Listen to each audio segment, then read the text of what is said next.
establishment of the Africa Energy Bank has been thrown into a bit of uncertainty as their Africa Export-Import Bank has said that continued delay by the APPO, the African Petroleum Producers Organization, in transferring equity subscription funds could stall the project indefinitely.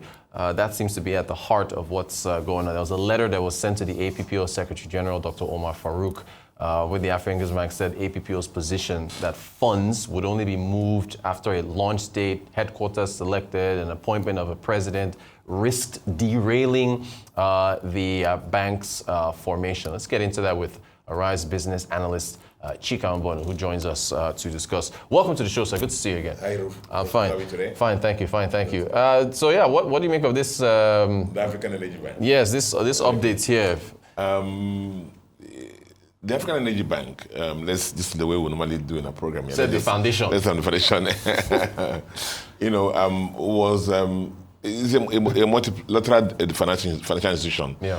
Set up basically by their names that come out there that, when you mention the African Energy Bank, the African Petroleum Producers Association. Yeah. They call it short for APO. Yeah. And the Afrexim Bank, Yeah. the African Export and Import Bank. Basically, what has happened is that the Western financial institutions increasingly have stopped financing fossil fuel. Yeah. Fossil fuel, basically in the layman's language, includes principally the crude oil that we produce principally in Nigeria and other African countries as our major energy source. So a lot of Western institutions, banks, financial institutions, have stopped financing that. Indeed, World Bank, even in 2019, actually, pulled up from there. Banks like Bank Paribas reduced their financing by about 65%. ING, Commonwealth Bank of Australia, everybody has been pulling back from financing, fossil fuels based projects. Yes. Principally, those are the projects that live by Africa. But so it happens that Africa didn't want to be left behind. Yeah. And if these banks withdrew, and that's what gives rise to this African Energy Bank, owned principally by this, as I mentioned before, the African Petroleum Producers Association. Yeah. That's the countries in Africa that produce crude. Yeah. And that's the three levels of shareholders. That's the first level of shareholders, those dead. And then Afrexim Bank. And then you have other African countries, they are national oil companies. And then you have other individual or corporate investors. But no foreign governments outside Africa are going to invest. Right. Now, the core shareholding, $5 billion. But the initial share capital call, equity call, was about $3 million for each APO member. Yeah. Now, but what's happened now, things are supposed to have been moved fast by Q1 2025, that's this year, half year. This year. Yeah. But you see, that's why this is happening. Only about 3 countries, Nigeria, I think Angola and Ghana, had paid the equity contribution. About 44% of the contribution had been raised. The reason was that Apple was going to contribute $1.5 billion, and then African Exim Bank will match with their own funding when that is complete. Yeah. And so there's a program for it. And what's happened now is that a lot of the Apple members have not brought in the equity contribution. Yeah. And that's what gave rise to this issue.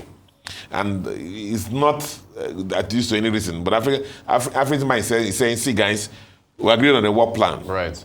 The funds are supposed to come in by this particular time.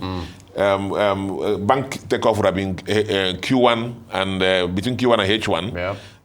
That's quarter 1 and H1, first half of this year. Yeah. We're not making progress. A lot of activities are lagging because the fundings are not in place. And so if these funds are not in place, let not become a typical African thing again that, the project is abandoned. Yeah. And so that's basically the issue of this.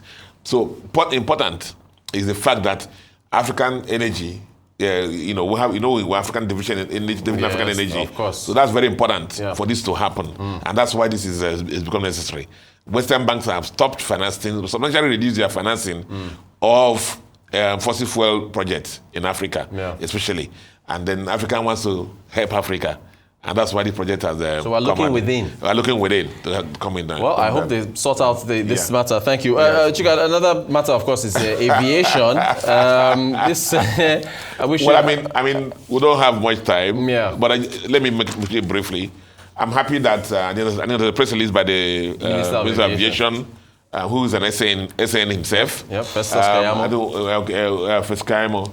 I think wisdom has prevailed. Everybody said, let's press reset and go back to level 0 and let everybody be warned, whether it's the crew, the expectation of the crew, and also the expectation of the passengers. Yeah. But there's more on the passengers. Let me put it this way, Rotus. Yeah. Port Harcourt, Lagos is 45 minutes. Port Harcourt, Abuja, Lagos, Abuja is 55 minutes. Yeah. Kano, 65 minutes. All the flights in Nigeria are very short. Guys, when you enter your plane, just take your seat. Yes. Put on your seat belt. Okay? Yes. Put off your phone when they tell you to put off your phone. Yeah. 15 minutes climbing, 15 minings cruising, 15 minutes descent, you're on your destination. Right. Leave your big manism and be hot woman or hot madam or hot this and outside the plane and enter inside that compressed cylinder. Yeah. And pray for all of us to arrive at the Safely. destination. Now, if you want to play big boy or big girl, I can get you a discount. It's about $2,000 maybe. PJ. Yes, private jet. From private jet from Lagos to Port Harcourt or Lagos to this thing. I have the network and get you this thing. Yeah. So there you can throw your leg up, put your phone on, leave your phone on, do anything you want to do, shout at the air hostess, and they will give you anything you want to do if you want to do that. Yeah. But once you're inside a plane that has about 100 passengers, 200 passengers, the captain there is a CEO. Right. He has the right to do anything to protect the lives of the passengers. And with his walking through his crew, if they give you instructions, obey them. Right. The flight is very short. And that's what this is all about for me. Go on time for your flights. They tell you sometimes that the desk closes 1 hour before the time. Respect all those things because the loads have to don't show up late. The loads have to be taken in and put inside the plane, so the plane doesn't take off on time and doesn't take off late. Yeah. Everybody must work towards making sure that happens. And when you enter that compressed cylinder, just behave. Just behave. Obey. Put on your seatbelt. Put off your phone and put it aside somewhere. When you don't talk to people, just don't be rude. A lot of the hostesses are graduates like a lot of us are. Yeah. That if you look at the ring, most of them are married and have children. The captain is this thing, so obey them. Yeah. I'm also employing the hostesses to talk to people like human beings and respect. Yeah. But there's more on the passengers. Stay in your seat and just pray for safe takeoff and safe landing. Yeah. And there'll be peace for everybody. Do you think with everything that's been happening, do you think there's a teachable moment here for the industry? Everybody has learned. I think everybody has learned. And see, as I said, it's a compressed cylinder. But so people come with pre-existing conditions. Yes, and bring it into something. Yeah. Maybe somebody has had a break. The husband or wife left. They lost money. Death in the family. Yeah. Some people are drunk, are on colos, and so many other things, and they bring into that compressed cylinder. Yeah. The atmosphere makes it worse, makes it it. Right. And then, but there are 200 lives at stake there. Right. So you need to just take your seat in your corner. If you take your seat in a corner and put it on your seat bed, no hostess comes to you. I know I almost out of time. I'm not trying to justify any of this, but do you think with the issues of delayed flights, cancelled flights, is there a lot of anger that Nigerians have towards behavioral influences include stress, fatigue, intoxication, crowded spaces, delays. Okay? No refunds too. No refunds. Inequities, like seeing people, this. Do you know how some people feel sometimes? Let me tell you the one I make sometimes. No, let me tell you the one I make sometimes. Go ahead. I know where you're going, yes. As a plane takes off, bam, some of those air hostesses just come and they're like this. and close the business class. Yes. And so that people in the economy just look like they're nothing. So they just, if you see how they do that, they just push their bomb and do like that. And so those inequities are sometimes it bubbles up. But if you have money, buy the business class. If or you first class. Or you go and get your PJ. Right. But once you enter that corporate cylinder. Behave yourself. Obey the captains. Yeah. If they say remove this, because they have a right to do anything to remove, They can eject a passenger. From a flight. Yeah. They have a right to turn back. They can take off now. Somebody starts causing problem. You are rushing for a major contract. There and you are fighting there. They will turn around and go back to the station and land. And the captain has a right. It's an emergency issue. The captain has a right to do that for safety. Anything can be safety. He can say he felt threatened, the flight or whatever. So inside the aircraft is where everybody is a mutual assured suicide. Let's just cooperate with each other. Because if one person, it can endanger everybody. There's also lack of education. I remember one day I arrived in Abuja, 7 a.m. flight to Abuja. You know how you arrive? Abuja has a lot of flights coming in at 7 a.m. from Enugu, from Kaduna, everywhere. Bunch of arrival. And so when planes arrive at the same time, they have to, hover. Until you're told to land. I remember that I was in the flight. One guy who was sitting by my side was just saying, this plane wants to crash. Because you were hovering. You were hovering. Right. So you started panicking. Yes, panicking. When the plane landed, he just said, he picked the phone. Called his friend. Thank God, though. Thank God, though. We nearly crashed today. And the plane was just in holding. Right. Because of the bunch of arrival into Abuja early in the morning.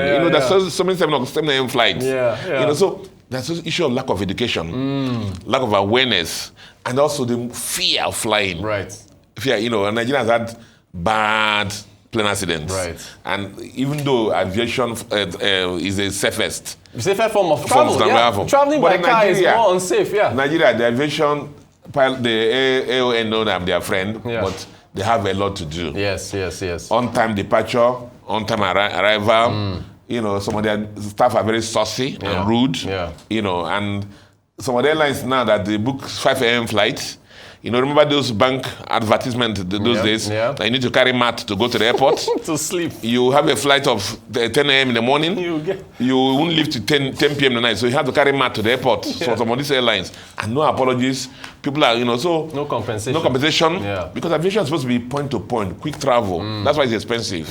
And so the airlines have to do something about it. There are issues. There are many issues. But the issue is that, guys, when you enter that 45-minute flight... Take your seat number, 11A or 11C. Go there, put on your seat belt. Turn off your phone. Say hi, bye, I'm flying. Put your phone something. Stop.